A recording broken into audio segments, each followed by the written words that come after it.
కొత్త పింఛన్ల కోసం ఎదురుచూపులు 6,00,000 దరఖాస్తులు ఇంకా నిర్ణయం తీసుకుని ప్రభుత్వం వయసు కుదింపుతో కుప్పలుగా అభ్యర్థనలు దరఖాస్తు సచివాలయాలకు అర్హులు ప్రభుత్వం నుంచి ఆదేశాలు లేకపోవడంతో వాటిని స్వీకరించిన అధికారులు నిరాశలో 1,00,000 మంది లబ్ధిదారులు గ్రామాలకు వచ్చే ఎమ్మెల్యేలకు విన్నపాలు ఎప్పటికి ఆమోదం పొందేయాలో తెలియని పరిస్థితి. ఇది చూడగానే చూసారా, ఆయన బాధ్యతగా ఉంటాడు, ప్రజల పట్ల పార్టీ పట్ల ప్రేమ అన్నట్టు ఉంటాడు, అదే సందర్భంలో బాధ్యతగా కూడా ఉంటాడు అంటూ ఇప్పుడు రాధాకృష్ణ గారి అభిమానులు ఒక కొత్త టముకులు వేయడం బిగించేస్తారు.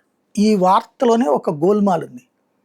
2 సంవత్సరాలు ఈ ప్రభుత్వం అధికారంలోకి వచ్చి దాదాపు 5-6 లక్షల ఓట్లు, 5-6 లక్షల పెన్షన్లు క్యాన్సిల్ అయినాయి. ఎందుకని? వాళ్ళు చనిపోవడం వలన.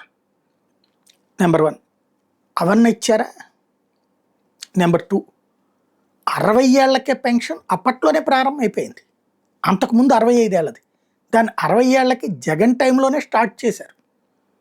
ఇప్పుడు 60 ఏళ్ళకి తీసుకొచ్చారు అని చెప్పడం ఒక అమాయకత్వం. ఈ 60 ఏళ్ళకి సరే తీసుకొచ్చారు, ఇప్పుడు పోయిన 65 ఏళ్ళ నుంచి 60 ఏళ్ళకి తగ్గిస్తామన్నారు. 60 ఏళ్ళకి ఏంటి? ఎవరిని మోసం చేస్తున్నారు ఈ వార్త ద్వారా?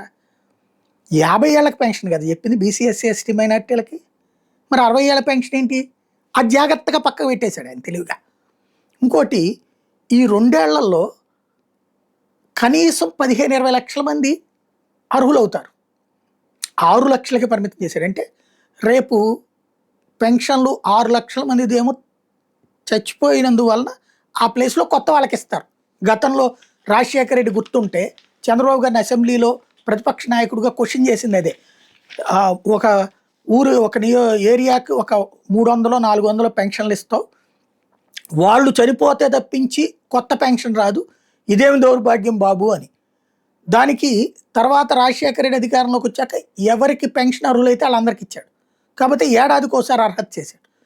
దాన్ని జగన్మోహన్ రెడ్డి వచ్చి ఏం చేశాడు? మొన్న 3 నెలలు మొదట్లో, తర్వాత 6 నెలలు పెన్షన్, 6 నెలలకు ఒకసారి కొత్తగా ఆ ఏజ్ లిమిట్, అది 65-60 ఏదైతే అందులోకి వచ్చిన వాళ్ళకి ఇచ్చుకుంటూ వచ్చారు.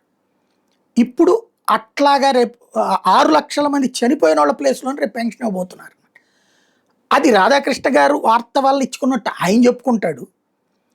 తద్వారా 50 ఏళ్లకే పెన్షన్ అన్నటువంటి హామీని జనంలో చర్చ రాకుండా చేస్తారు. ప్లస్ 65 ఏళ్ళది 60 ఏళ్ళకే తగ్గించారన్నట్టు ప్రచారం చేస్తారు. అర్హులైనటువంటి వాళ్ళు ఎంతమంది మిగిలిందని దాచేస్తారు. ప్రజల కళ్ళెదురుగుండా నడిచే మీడియా కనికట్టు, వార్తల కనికట్టు, అద్భుతమైన గేమ్.